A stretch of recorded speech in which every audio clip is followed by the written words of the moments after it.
Okay, so now we're going to look at actual research proposal structure. So at first, remember to catch the previous videos, two videos. The first one looked at what factors you need to consider whenever you are thinking about your topic, whether you want to see, is it feasible to actually research your topic? Are you still going to be interested in your topic? Or is your topic going to be still relevant in the next 5 years? Or whether, will you still be interested, or whether there's a research gap? And then we also looked at another important second step whenever you're starting your research, which is now developing your title. And then we also talked about 6 essential factors that you need to consider when you're building out your title. So your title typically could be around 12 words, but you'll see in the video that we did previously how to actually come up with your title.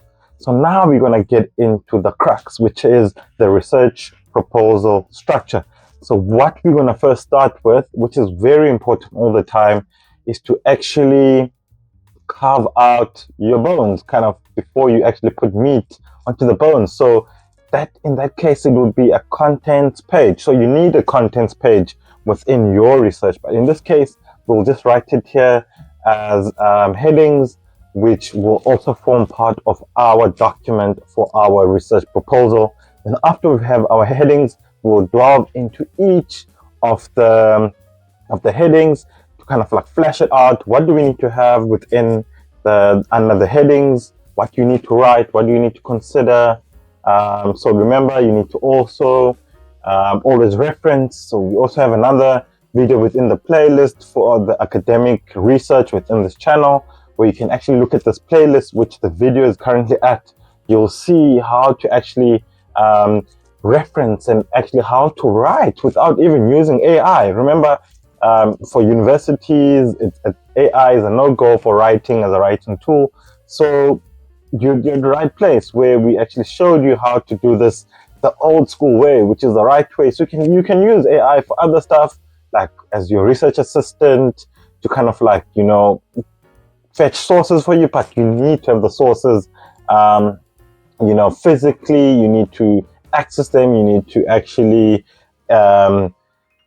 in-text reference, and you can't just rely on AI to do, because it's not 100% accurate, and it doesn't help at all. So hence you're here today. This is not an AI, as you can see. This is the right way to do the thing. So AI needs to be a companion, not the leader. So we need to still lead as the humans, and you as the researcher, future researcher or current researcher, this is what research will always be about. AI will be on the sidelines, but we are always going down this way within research. The old school way is the only way. Okay, right. So we're starting off with the first heading. So the first heading that we need to have within our research proposal is actually the research background or introduction. So here, what is the research background? So this is the introduction or background to the research study, which lays the groundwork. So the groundwork is laid here. This is what you're telling us, what your research is all about. So here you use citations or references. So you're citing the origins of an idea or problem, and they are they are general for sections that provide a natural flow. So yeah, actually, the introduction section, so the introduction or the background to the research study, it lays the groundwork by citing the origin of the idea or problem. They are general for sections that provide a neutral flow. So they're quite general. You need to have them in order to have a neutral flow. So let's have a look what you actually need to have under these headings. So just as a pointer, for example, I'm just going to have a look. So under each of these headings, so as we're building, so we're just going to call this number 1. Let's just drag it here. And then under number 1, this is where we are just going to start type. So even within your let's say for your own kind of work. So when you're writing, this is how your document will look, where you have a heading, then you have your text. So first here, what we need to have a look at is the overview or background of information. So we need to provide an overview of background information of all the research variables. So the variables, in our case, when we did our title, we looked at the technology acceptance model with the variables such as customer satisfaction, perceived ease of use, perceived usefulness.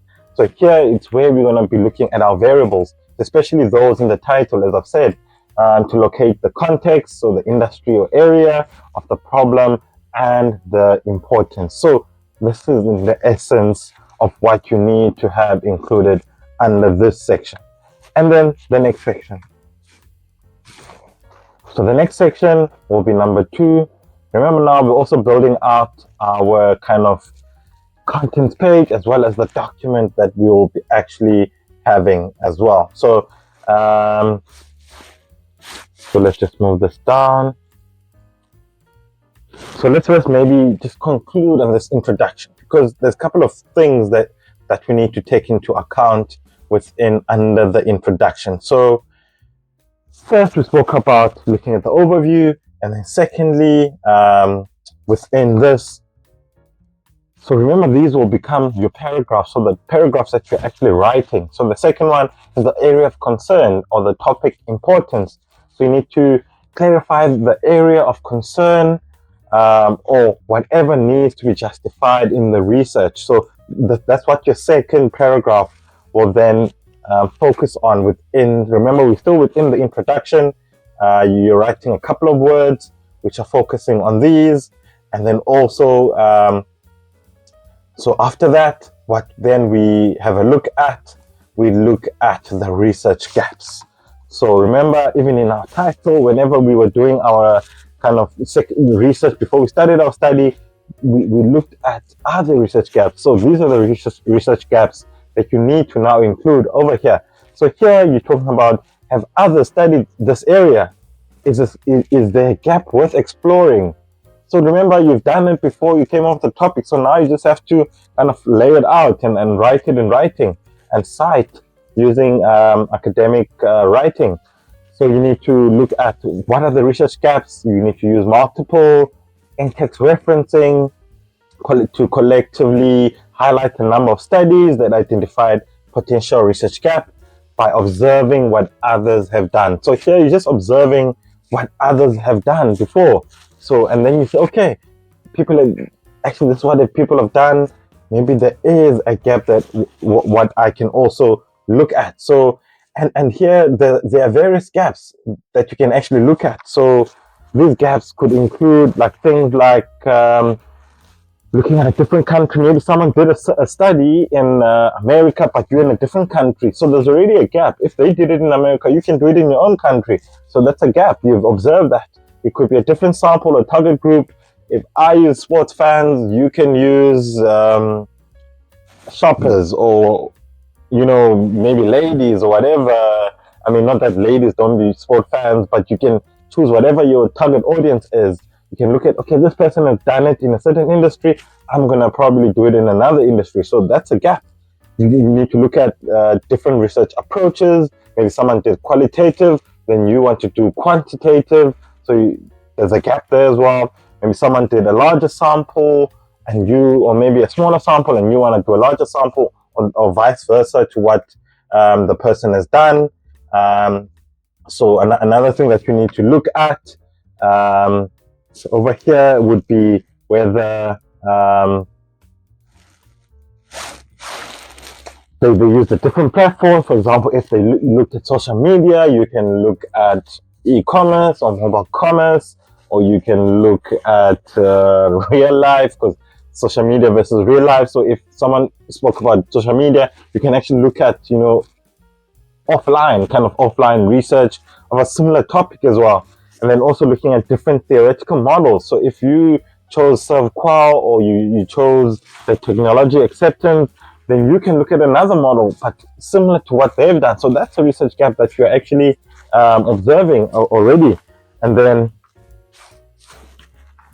Fourthly, what you also need to consider here is mandated research. So mandated research is if someone has done within their study, they say this is what we've done and we suggest future research in these areas. So that's what mandate research actually means. So you need to now, the fourth one you need to consider is mandated research. So over here you need to have a look at certain, okay, so let's just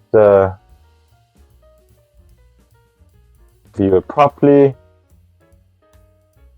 So within our mandated research, you need to look at what are the research gaps that are mandated by others. What are others saying? Remember, there's a difference between the observed research gaps, which is what others have done but never said that someone else must do. But you are looking at it, oh, it's a certain country, I can do another country.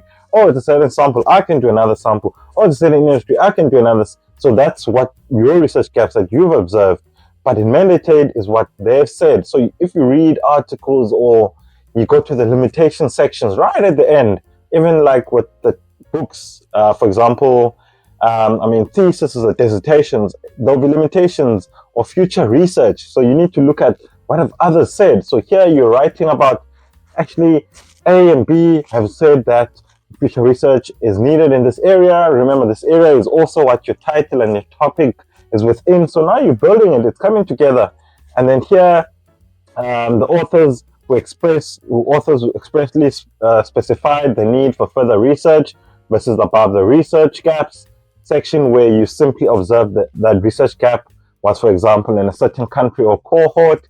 For example, the authors of the article specifically stated that additional research should be conducted in maybe a different country, or the same kind of factors that you observed, but the authors as well can say other people need to conduct these. So here, this is what you actually going to then write about. So this is the strongest justification or substantiation that you can provide for the necessity of the study. So this section should be expanded upon thoroughly within the literature review as well. So yeah, that was number one. You see, just number one in terms of the introduction, and just as kind of pointers, now it's going to become, like paragraphs that you are citing. So different skills that you are bringing together. And then actually this is how the flow of your introduction will actually be. Okay, so let's move on to the problem statement. So the problem statement will be the second one, which is, at most times it's also kind of like tricky to kind of look at the problem statement, because now you're like, what is a problem statement? What do you need to have under the problem statement? Okay, let's just maybe type it in. Problem statement. And then it's not number 3. So within our problem statement, we're going to have as well some guidelines within. So it's also the statement of the research problem. So it's either or. So if we put it in brackets, and then this is the heart of the research. So if I just if we just look at this within our problem statement,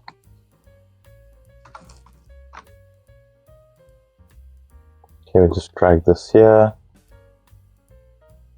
maybe the whole thing.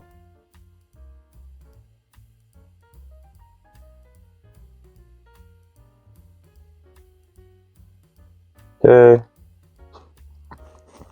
Basically, so if we just flesh these out, so these are the things that we need to consider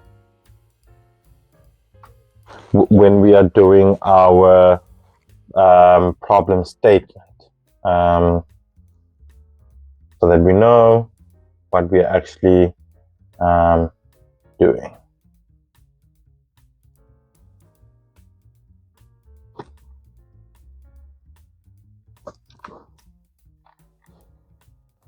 All right, so this is the heart of the research. It is where it is all that is required to describe exactly what the problem is and summarize the purpose and the focus of the research. So here you're actually also reflecting what is the problem. You're looking at the context where the problem exists. So is it, affected in society? Is it a theoretical problem? Is it a practical problem wherever you work? Or it could be a variety of categories of problems. So this is where you're actually justifying what the problem is. You also need to look at what is the extent and the magnitude of the problem. Can it be quantified? Any statistics associated with the problem or that are qualified? So are there any stats out there? You also need to look at why is the problem important for the research. So remember, from what you've been doing, it's been coming together. It's been coming together. So after focusing on the research gaps, you need to make sure that you read, as I've mentioned before, you need to read the introduction and limitations and future research sections, then more fully discuss these in the research gaps. So that's what's been discussed by other authors. So you need to briefly and concisely summarize the actual research problem at the end of the section, which is largely an expansion of the research title, and the following should also be included. So these factors that we spoke about previously and also in the other video, the theoretical model, broad theme, specific topic, particular industry. So these should also be included within this section as well. Okay, so now we've looked at the number 2, which is the research problem. So now we're going to look at number 3. So number 3 is all about the rationale or the significance of your study. Okay, so what does this mean? So it indicates the significance of the research, or why is the study important? And so what? Who cares? Like, why are we doing the research? So this is where now you need to state it, why people should care and why it's important that you then conduct your research. So for the third one, so we said here we're looking at the rationale and the significance of the research, which is our heading.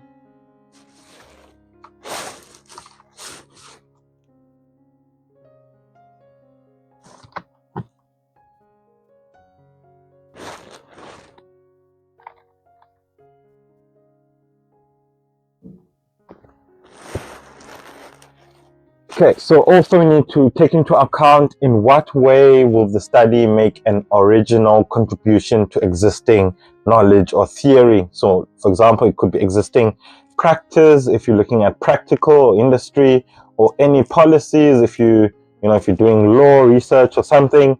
You need to then factor these in when you're looking at the rationale and the significance of the research. You need to also identify who might benefit from the study.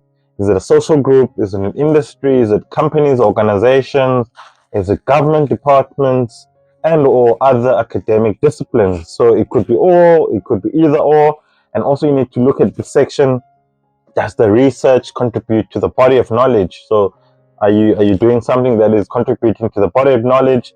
And will the proposed research promote further investigations within and or across disciplines or fields? So you can't just do something that can't be researched in the future. Hence, you would also need to mandate within your research what others can also build on from what you've done already.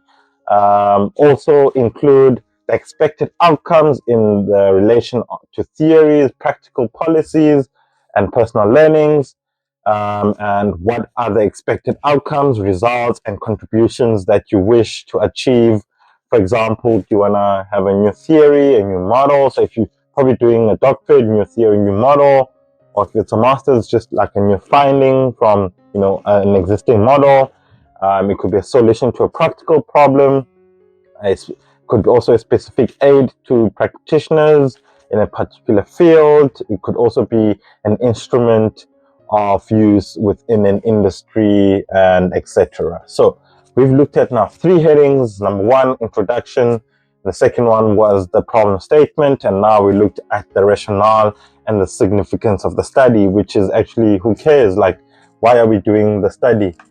So the 4th heading will then be the aims and objectives of the study or the research, which is also very important within research, because now this is actually saying this is what we are aiming to achieve. This is why we are doing this research, and our outcomes or our findings are going to be as a result of looking at the aims.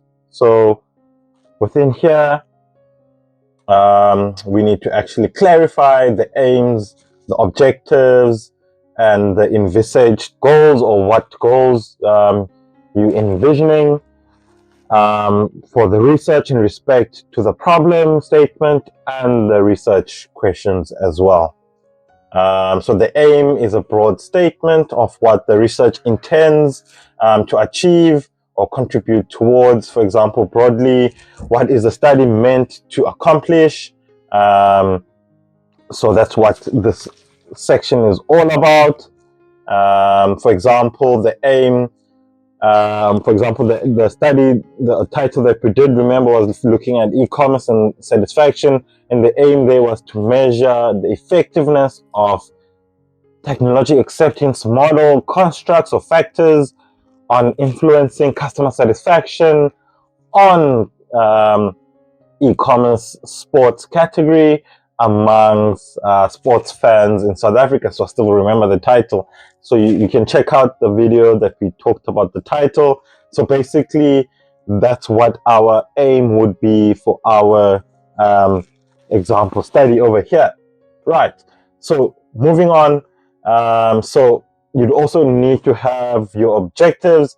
So the primary research objectives will also be, maybe, remember our aim, we said the effectiveness, maybe now the objective will say to ascertain the influence of the factors. So for example, I'll say to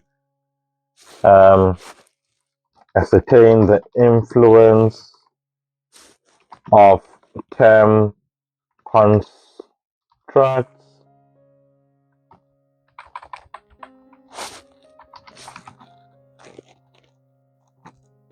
do we need a term constructs on, we said, customer satisfaction in e-commerce. So that'll be the first objective, maybe to say, okay, overall, this is what we want to ascertain. Maybe the second objective, we say to determine the influence of demographic factors. So if you're looking at, so now you want to see if someone was a certain demographic, did they have a different result to someone else that was another demographic, whether male or female or age. Then you can also have another. So my primary objective will be this first one. I'll just put a P here. Then my secondary, I can have maybe two secondary, but primary is the overall, what also linked to what the title is. Then my secondary objective, so this will be my secondary objective 1, and my secondary objective 2 will say to determine maybe the influence of usage factors. Now I want to see if maybe shoppers are frequently shopping, do they have a better customer satisfaction than those that are not frequently shopping? Maybe those that engage in the platform more than the others.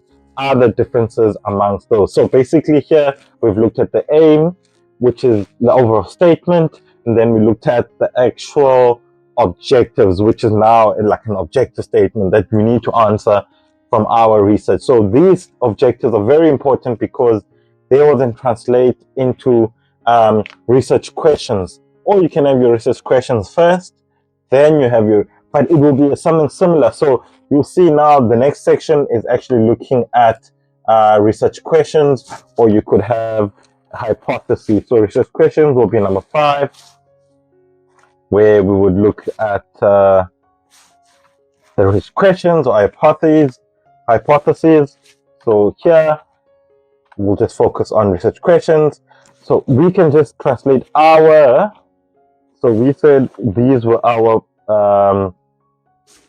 objectives, but now we're going to turn them into research questions. Let's just go back.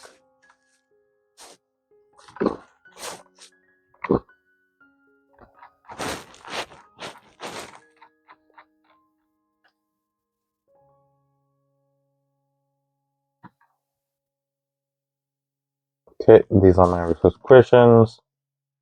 And now main research objectives. Maybe now if I want to translate these into research questions, so as I've said, so firstly, the research question should emulate from the problem statement, which is an attempt to provide answers to each of the key questions posed in that section. So although here we've got the objectives before the questions, but you need to have the research questions before the objectives, because now I've already done the objectives, but it would be a question before it becomes an objective.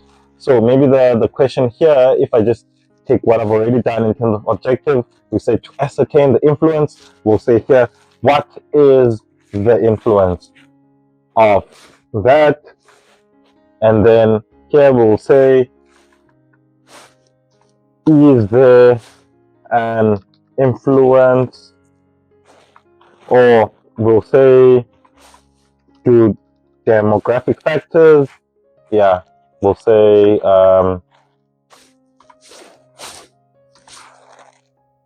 demographic factors have an influence on customer satisfaction. Then you can also do the same there. You see, I've just now reverse engineered this, but you can start with these, which will emanate from your problem statement. Then you translate your questions into your objectives, which you put in the objectives sections. So basically, yeah, number 5 is around your research questions, but it will then depend on what your study is also about. And then the 6th one will depend if you have, we've spoken already about the theoretical model, but the 6th one will now be talking about your theoretical model and your underpinning of your study.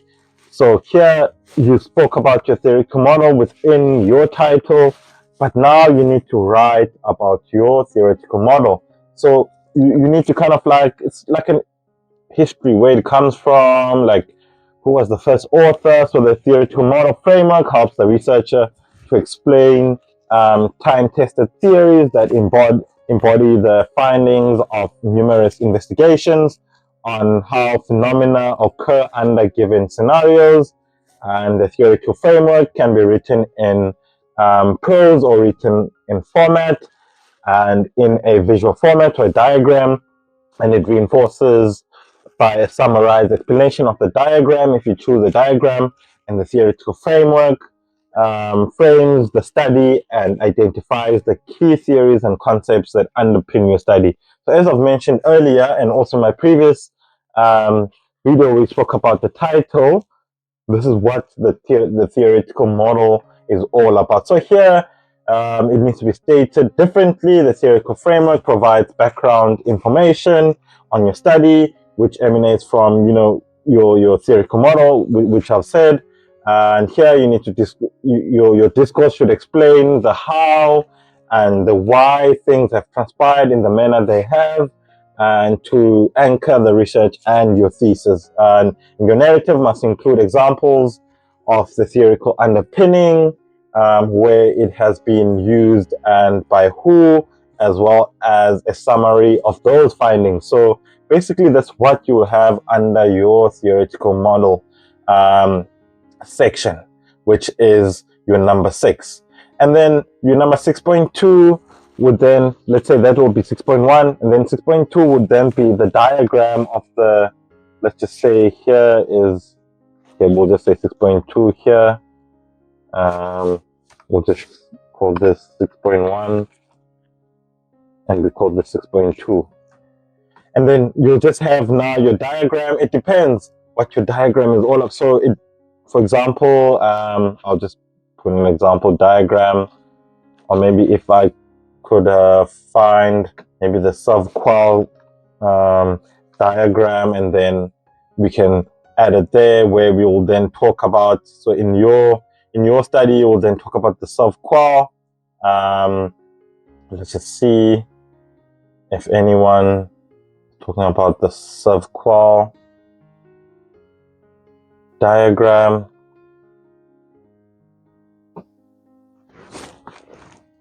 So here your heading will then be conceptual underpinning a framework.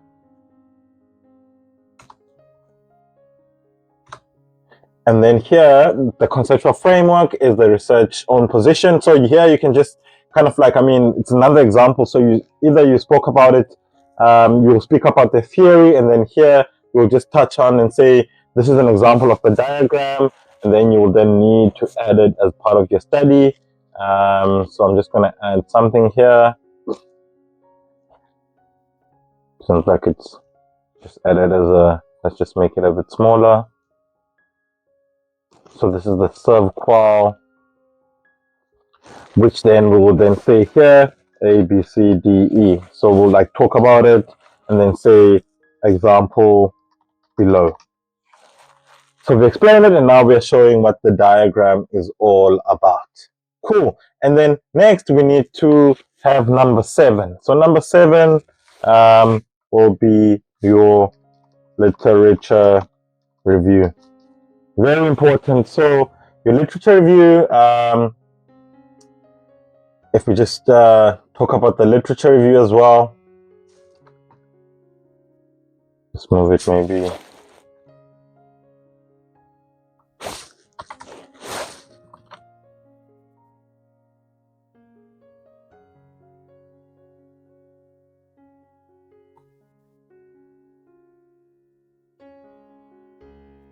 Okay.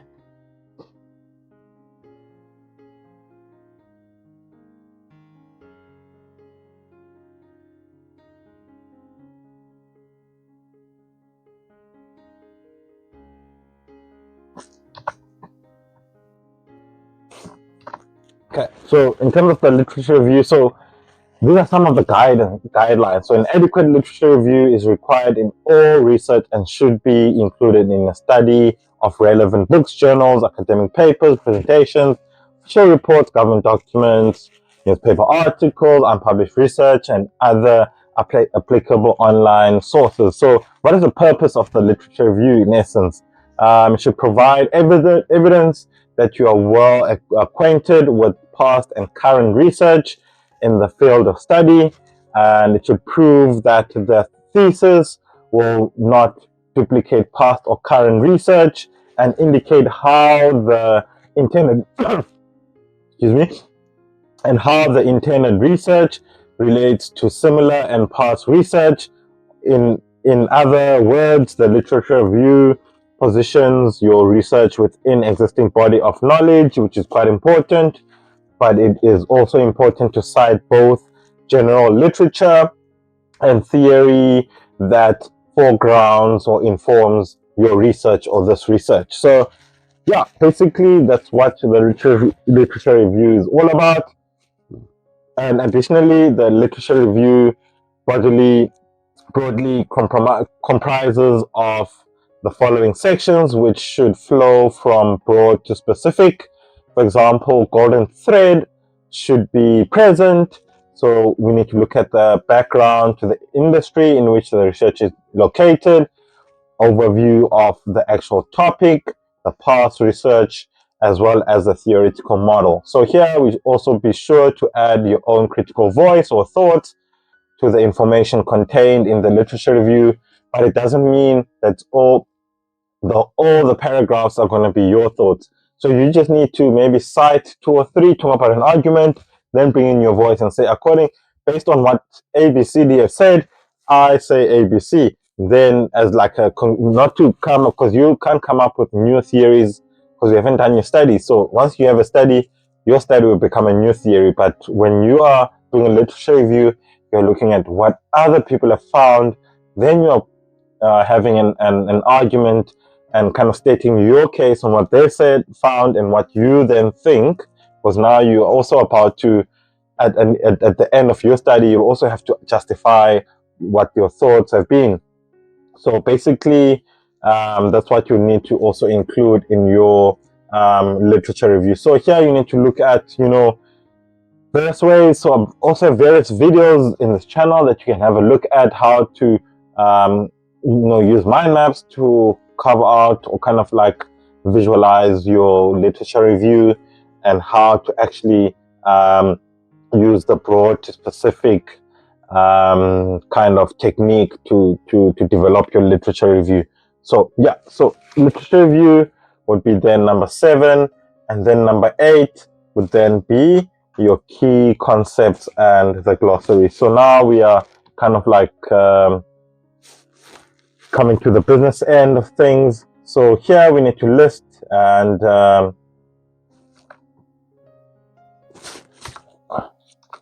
just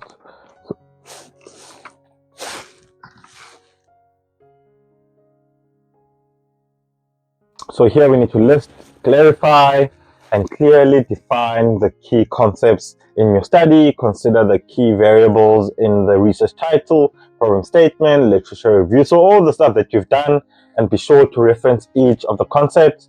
It is also useful to provide a list of abbreviations and acronyms with their full names as well. And commonly used abbreviations or acronyms such as UK or USA also need to be included. So here it's going to help you to kind of minimize your word count. So if you have like long words, you want to put under the key concepts and glossary, so that when you're writing within your study, you can then keep referencing. If maybe you say RSA, Republic of South Africa, now you can, whenever you're writing, you won't say Republic of South Africa, but you'll say RSA, and you'll then look at different ways in order to bring that about.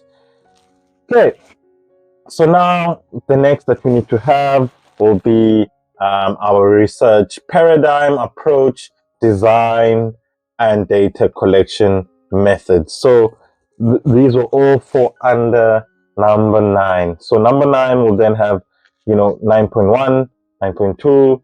So each of them, you then need to talk about them. So now we need to just have a look at each of them. So we first want to look at paradigm. So the paradigm, which will be 9.1, not 10.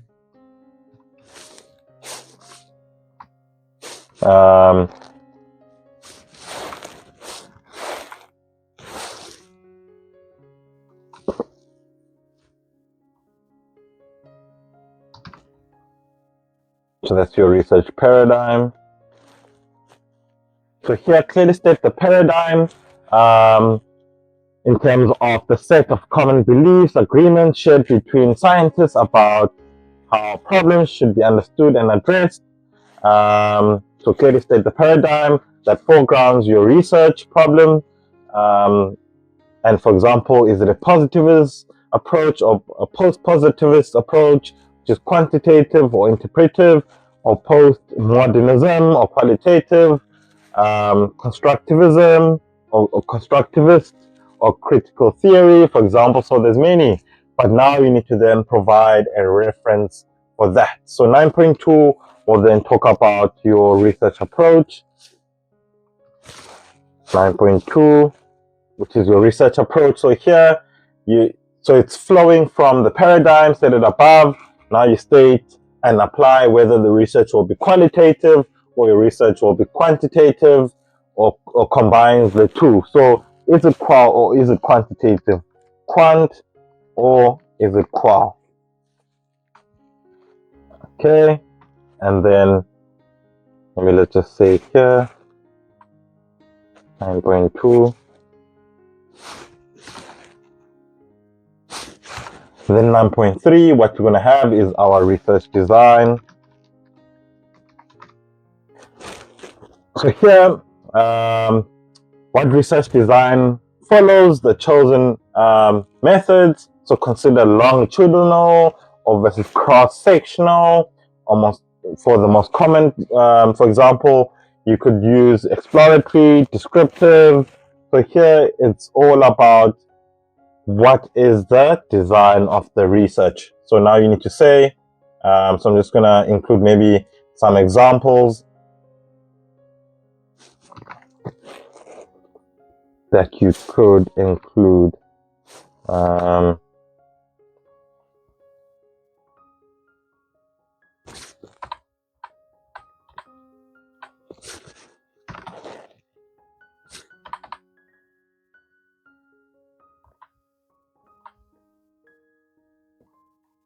Okay, so these are the different research designs. So archival research, exploratory, descriptive, observational, and causal.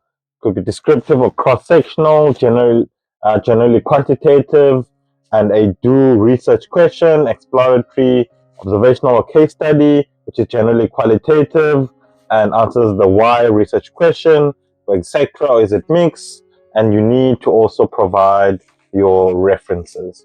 So, and then 9.4 will then talk about the research sampling process. So there's many textbooks that actually talk about sampling process, but you'll talk about population, the sampling method. You need to look at data collection instruments. You need to look at data collection, which is your field work, and then also look at data collection, data coding, as well as analysis. And then number 10, so I'll just so here all those will fall under that. And then number 10 will then talk to determination of the study. So which aspects of a given research area will be targeted for the research, as well as a brief explanation of the reasons why this or these are areas or were chosen for the research. So basically that's what you're going to be having in this section. So for example, if we just include some examples under here.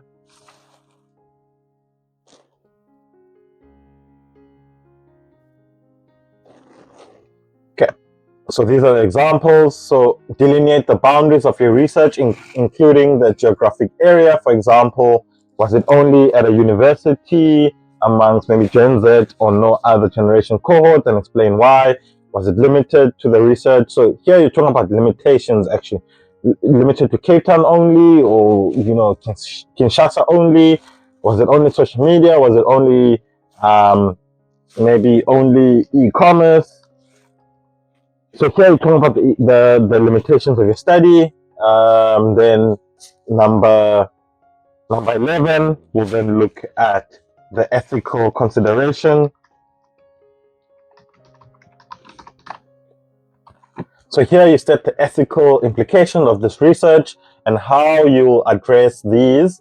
For example, will minors be interviewed for your research, and how will you make sure that the rights are protected? So basically, that's what you will be having in your ethical. So remember when we spoke about earlier, and also in our previous videos where we spoke about the topic and how to actually see if will you get permission to actually, so ethical consideration is getting permission to actually conduct research amongst a certain group of people. So if it's a certain company, are you going to get ethical clearance from that company to allow you to kind of like conduct research amongst their employees?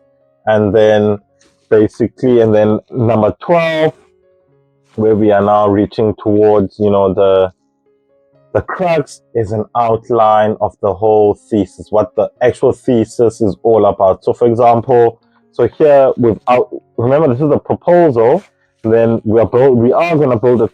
Although here we already have like your kind of like some sections that seem like it's already like a thesis, but no, you also have to have a literature review within your proposal. Also need to have your aims, but it's just like saying this is what I'll be researching, and now you're fleshing out how your final thesis will actually look like. So, for example, chapter 1 will be introduction and background of the research, which is also here, but you'll expand in your thesis. Chapter 2 will have a literature review, could be 2 or 3 chapters. Then we also have chapter 3, which is research methodology.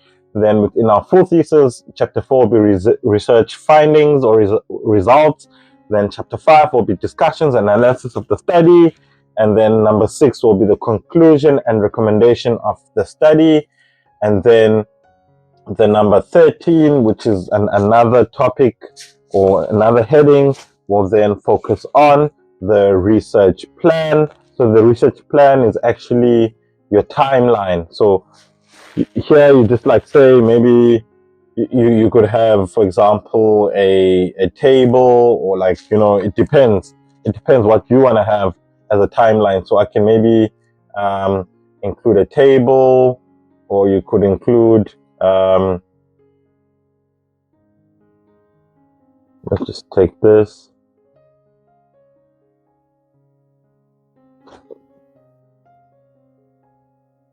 For example, that's my research plan, where it's okay, my proposal will be accepted by that date. It's actually just a timeline, just to show how long will your research be, right? And then number 14, we'll then talk about the limitations of our research,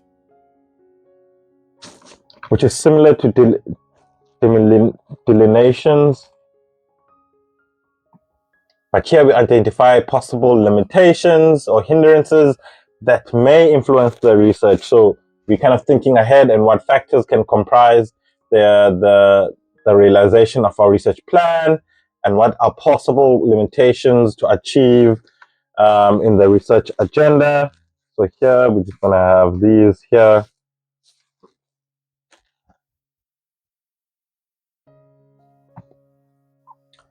And then number 15 will be our reference list. Also check out our previous video where we spoke about how to reference. So we spoke about the reference list.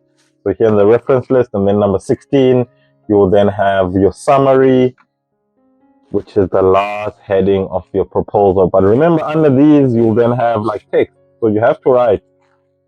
Even here under your reference list, you must have your references. There.